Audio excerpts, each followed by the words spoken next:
A very good evening, everyone. So today we are discussed here to discuss on a very important topic of Angular, that is Angular subjects. So the contents we are going to cover in this is what is Angular subject, uses of Angular subject, and types of subjects, that is basically behavior subject, replay subject, and async subject. So let's come to what is subject.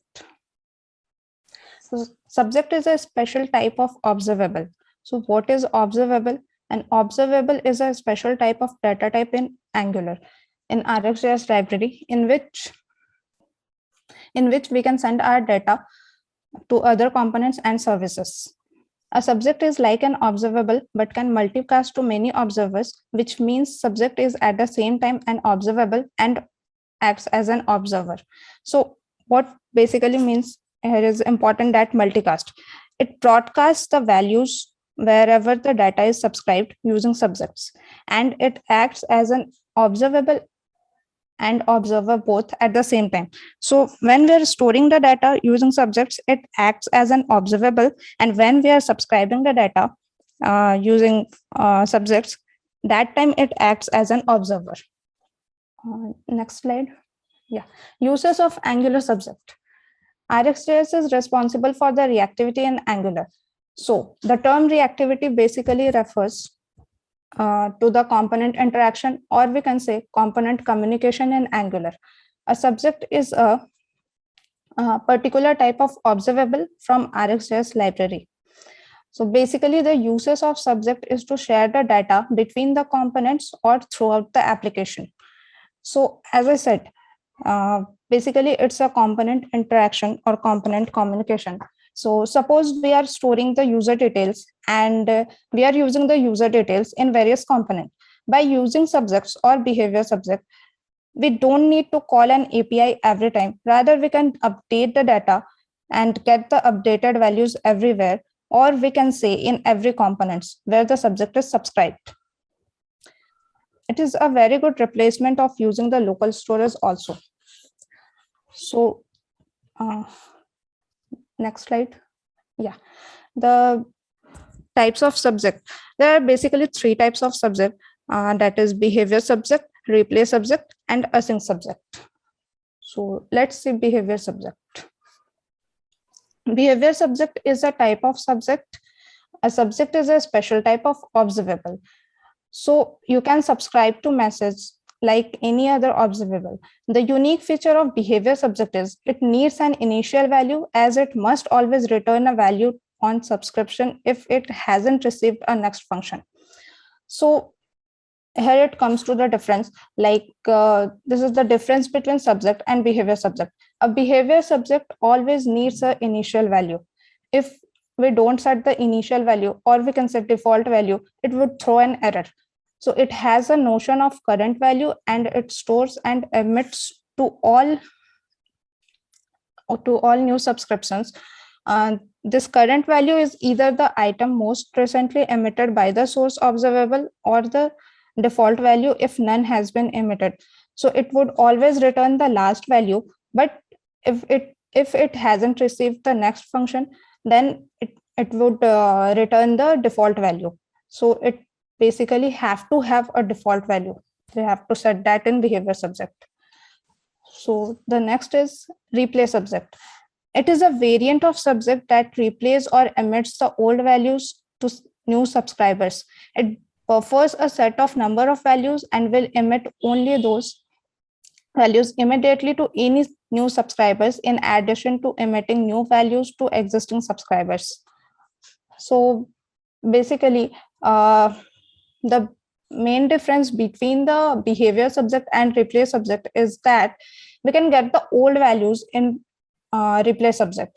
Rather, as for example, like we have emitted the values 1, 2, 3, 4, and if we kept the buffer 2, so we would get last 2 values, and if we kept the buffer as 3, it would return the last 3 values. So on that note, we can get the old values also when it comes to replay subject. So the next is async subject. The async subject is a variant where only the last value of observable execution is sent to its observers, and only when the execution completes. So basically, it is more or less similar to like behavior subject. Like it would definitely return the last value, but if and only if the execution completes. And how the execution completes? Like when we call the complete function, then the execution would complete and we would definitely get the last value. So now we are done with the presentation, and I would like to invite Devashree to continue with the demo. Yes, thank you, Rashmi. Yeah. Yes. So here in the subjects, like in the demo, I'm showing here the 4 types of subject, like how the value differs when we pass the values in the different types of subject. So basically, we will see the code first. So I have created one service here, and we have 4 types of subject. So we can see that in the behavior subject, I'm passing the default value as true, and in the replace subject, I'm passing the buffer size as 2. Okay, so if we remove this behavior subject, then it will throw an error. And for the replace subject, if we pass the value as 0, it will not return any value. It will not emit any values which we are passing in the next function. So here I'm passing the value as 2. Okay, so now in the module we can see that on load I'm just subscribing all the subjects here, so that I can get the values by default printed if we are setting the values. Okay, and on the button click I'm passing some values here, and we will see how it works.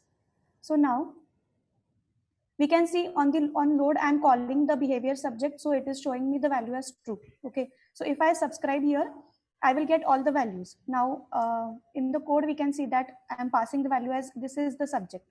Okay, so here the default value was null because I was not passing any value to the subject.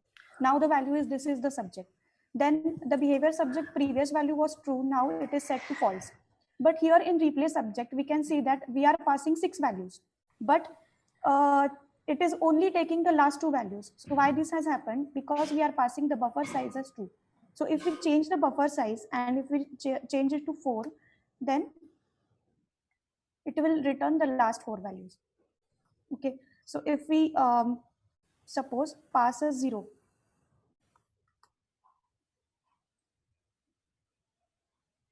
okay, and if we don't pass any value, so here we can see that according to the buffer size it returns the values. Now in the async subject, this async subject returns the value as 2. So in the code we can see that we are passing 3 values to the async subject. So in the async subject, like the last value it is returning is this is async value 2, because after that, immediate after that, we are completing the execution, that is we are calling the complete function. So even though we are passing the next value to the async subject, it is not considering that value. It will only consider the value which is called before the complete function. So here, if I change this line, that is complete, I'm calling the complete function after this third value. So now we can see that the async subject value returns to the it returns to the last value, because the complete function, I was calling that complete function after this async value 3. So this is what similar, like behavior subject and async subject are somewhat similar. The only difference is we need to call the complete function and it will return the last value which is executed. So here the question arises how it will replace the local storage, like how we can replace the local storage using the behavior subjects. So whenever we are setting any value to the local storage, so in that case what we need to do is we are setting that value to the local storage. Instead we can set that, suppose we can consider we are storing user details to the local storage.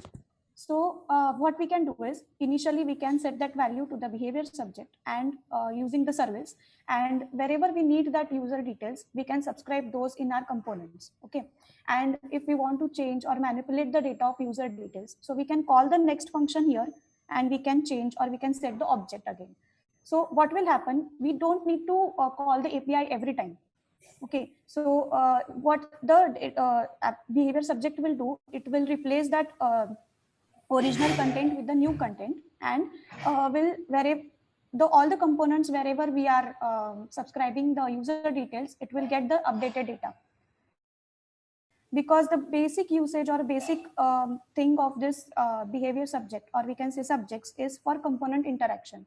Okay, so this is how we can replace the local storage with the behavior subject. And if the application is reload, or we can say refreshed, so at that time again it is set to the initial value. So at that time only once, whenever the application is called or reload, so at that time only the API will be called, and we will get the updated data from the database. So rest of the times whenever the data is updated, it will be the behavior subject which will be manipulating or showing the data.